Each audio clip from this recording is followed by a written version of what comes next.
যিনি আমাদিগকে আজকে এত সুন্দর একটি অনুষ্ঠানে আসার তৌফিক দিয়েছেন এবং পদ্মা উদ্যোক্তা ফাউন্ডেশনকেও এত সুন্দর একটি আয়োজন করার তৌফিক দিয়েছেন, সেই জন্য সবাই একবার বলে আলহামদুলিল্লাহ। সম্মানিত উপস্থিতি, আমি প্রথমে আমার জীবনের গল্পটা একটু বলি। আমি ঢাকা শহরে এসেছি 145 টাকা দিয়ে। 145 টাকাও যখন রেল স্টেশনে নেমেছি পকেট থেকে নাই হয়ে গেছে। খালি হাতে টঙ্গী থেকে বাইতুল মুকাররমের উদ্দেশ্যে রওনা। কারো কাছে হাত পাতি নাই, কাউকে বলিও না আমাকে বাসে নিয়ে যাও। আমার সেইখান থেকে উদ্যোক্তা ছিল যে আমি আসছি ঢাকা শহরে, যে মিশনে সেই মিশনটা শেষ করে যাব। কিন্তু বাইতুল মুকাররম আসার পর্যন্ত আমার পকেটে 1 টাকাও না আসাতে বাইতুল মুকাররমের সাপ্লাই পানি খেয়েছি। সেইখান থেকে যেভাবেই হোক টার্গেট ফিল আপ করার জন্য স্বপ্ন যখন শুরু হলো, এটা বিশাল কাহিনী বলা সম্ভব নয়। তবে যেখানে হোমিওপ্যাথিক ডাক্তাররা নিজের ওষুধ নিজে তৈরি করেন, নিজের ওষুধ নিজেকে রোগী বুঝাই দেন, আজকে আল্লাহর অশেষ রহমতে আমার শুধু ওষুধ বানানোর লোকই আছে 50 জন এবং আমার সাথে ডাক্তার কাজ করেন 100 জন। আল্লাহর অশেষ রহমতে গণস্বাস্থ্য হোমিও সারা বিশ্ব জুড়ে ক্যান্সারের উপরে সেবা দেওয়ার জন্য এখন 100 ডাক্তারের একটি টিম আপনাদের সেই পল্টনে বাইতুল মুকাররমের উত্তর গেটের মেইন গেট বরাবর যেটা বাইতুল ভিউ, সেটা লিফটে 11তে কাজ করছে। আপনারা জানলে খুশি হবেন। প্রায় যেখানে সারা বাংলাদেশ নয় সারা বিশ্বে বলে ক্যান্সার নো আনসার, ক্যান্সার হলে আমরা সাময়িকভাবে চিকিৎসা হবে, এক সময় ক্যান্সারের মৃত্যু হবে, এটাই মেনে নিতে হবে। আমরা বলে থাকি ক্যান্সার হলে আনসার নেই, সেই কথার কোনো ভিত্তি নেই। ক্যান্সার সম্পূর্ণরূপে সুস্থ হয় এবং আপনারা ক্যান্সার গবেষক doctor SM. Sarwar YouTube, Facebook, গুগলে সার্চ করলে প্রায় 4500-এর ঊর্ধ্বে ক্যান্সার রোগীর সুস্থতার প্রমাণ পাবেন। আমি আপনাদেরকে বলবো উদ্যোক্তা হওয়ার জন্য বাবার বিশাল পুঁজির প্রয়োজন নাই। আমাদের যিনি আজকে উপদেষ্টা প্রধান ডক্টর ইউনূস সাহেব, উনি খুব সাধারণ পরিবার থেকে জন্মগ্রহণ করে আজকে সারা বিশ্বে ওনার অবস্থান। আমরা বড় বড় উদ্যোক্তা যাদেরকে দেখবো ইতিহাস খুঁজলে পাবেন ওনারা কোনো পুঁজি নিয়ে আসে নাই। ওনার প্রথম নম্বর নিয়ে আসছে মনোবল, দ্বিতীয় যা কিছু আছে সব অভিজ্ঞতা হয়ে গেছে, যোগ্যতা হয়ে গেছে, সবকিছু শুধু মনোবলের কারণেই যখন যে কাজ করছে কাজের সাথে কাজের যোগ্যতা হয়ে গেছে।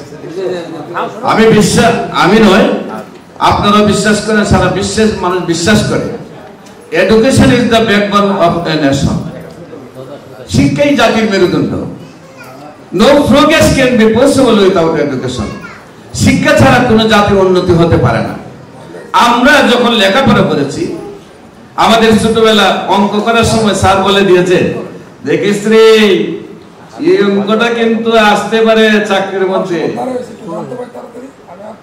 ভালো চাকরি যদি পাইতে চাস তাহলে এই অঙ্কটা ভালো করে করিস। আমাদের যারা চাকরি করে তাদেরকে আমরা অনেক সম্মান জানাই। তারা চাকরি না করলে তো আবার উদ্যোক্তাও কর্মযোগী পাবে না। কিন্তু আমাদের সবাইকে, আমাদের মন মানুষের যদি এমন হয় যে আমরা উদ্যোক্তা হতে চাই, যে যেখানে চাকরিটা আছে সেইখান থেকে যদি আমরা উদ্যোক্তা হতে চাই, আমরা বাংলাদেশের সব মানুষ যদি উদ্যোক্তা হয়ে যায় তাহলে সারা বিশ্বের মানুষ হবে আমাদের বিজনেসম্যান। আমি ডাক্তার হিসেবে বলবো, বাংলাদেশের সেই 20 কোটি মানুষ যদি ডাক্তারও হয়ে যায়, যেন আমাদের দেশে A+ পাওয়ার চাইলে গুলি যখন মেডিকেলে পরীক্ষা দেয় 4 লক্ষ ছেলে পরীক্ষার মধ্যে 10,000 ছাত্র নেওয়া হয়, বাকি 3,90,000 ছাত্র বাইরের কান্ট্রিতে লেখাপড়া করতে যায়। তারা আমার দেশের কোটি টাকার সম্পদ নষ্ট করে পরবর্তীতে ওই রাষ্ট্রে সেটেল হওয়ার পরে মা বাপ ভাই বোন সবাইকে নিয়ে আমার দেশের সম্পদ হারাই, মানুষও আমরা হারাই।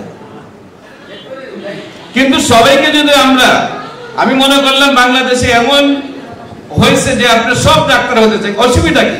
বাংলাদেশের 20 কোটি মানুষ যদি ডাক্তার হয়ে যায়, সারা বিশ্বের 600 কোটি মানুষ হবে আমাদের কাস্টমার। অসুবিধা আছে নাকি? আপনি যে স্তরেই যাবেন খালি ব্যারিকেড আর ব্যারিকেড। আপনি ইউনিভার্সিটি ভর্তি পরীক্ষা কি রে বাবা, সব পরীক্ষা হয় এক কেন্দ্রিক, ইউনিভার্সিটি ভর্তি পরীক্ষা যাইতে হয় বিভাগে বিভাগে।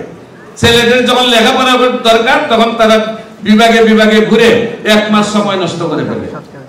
আমরা সেখানে এক কেন্দ্রিক ইউনিভার্সিটি ভর্তি পরীক্ষাটা চাই। আমরা এই দেশের সকল মানুষকে উদ্যোক্তা চাই। আমরা বাংলাদেশ এবং বাইরে বৈষম্যগুলো দূর চাই। কেন পার্শ্ববর্তী রাষ্ট্র একটা সিএনজির মূল্য 1.5 লক্ষ টাকা, সারা বিশ্বে জুড়ে একটা সিএনজি 3 লক্ষ 4 লক্ষ টাকা, আমার ঢাকা শহরে কেন একটা সিএনজির মূল্য 30 লক্ষ টাকা? সারা বিশ্বে জুড়ে একটা রিক্সার মূল্য 3000 4000 5000 টাকা। আমার দেশে যেমন একদম লাক্সারি এরিয়া গুলশান বনানী উত্তরা বাড়িধারা, সেখানে কেন একটা রিক্সার মূল্য 50,000 টাকা? সেই অসহায় মানুষদেরকে পুঁজি করে কিছু মানুষ গাড়ে পাড়া দিয়ে বেঁচে আছে, তাদেরকে দেখার জন্য কেউ নাই। যারা এই সিনগেট গড়ায় তারা সংখ্যা খুব কিছু মানুষ, খুবই অল্প মানুষ। আমরা নিজেদের পক্ষ থেকে আমরা সচেতন হলে, আমরা আমাদের নিজেদের শুধু উদ্যোক্তার চিন্তা নেই।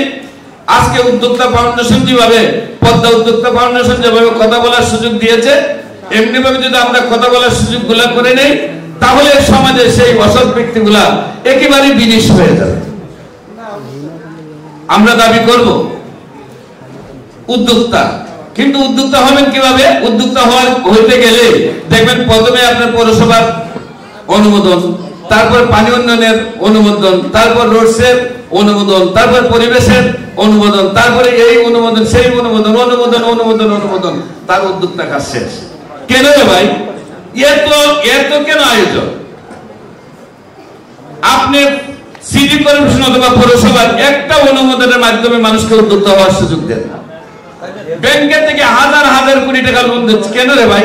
উদ্যোক্তাদেরকে সার্টিফিকেটের এগেইনস্টে সামান্য কিছু পুঁজি দেন, উদ্যোক্তাদেরকে উৎসাহিত করেন। সার্টিফিকেট ধরা থাকলে অল্প টাকা নিয়ে আপনার সেই পুঁজি নষ্ট করবে না। যদিও নষ্ট করে, দ্বিতীয়বার তৃতীয়বার তাকে দিয়ে সহযোগিতা করেন, তাহলে দেশের মানুষগুলা উদ্যোক্তা হয়ে যাবে। আমি মনে করি আমাদের মাথার চুল থেকে পায়ের নখ পর্যন্ত যতগুলা জিনিস আমরা ব্যবহার করি, প্রত্যেকটা জিনিস বাহিরে। আমরা ঘরের পাপোশ থেকে ছাদ পর্যন্ত যা ব্যবহার করি, প্রত্যেকটা জিনিস বাহিরে। আমরা রিক্সা বাইসাইকেল থেকে ধরে বিমান পর্যন্ত প্রত্যেকটা জিনিস বাহিরে। সব জিনিসই যদি বাহিরের হয়, আগে ময়দা সিমেন্ট সব যদি বাহিরের হয়, তো এই দেশের মধ্যে আপনি কিভাবে অর্থনৈতিক উন্নয়ন ঘটাবেন?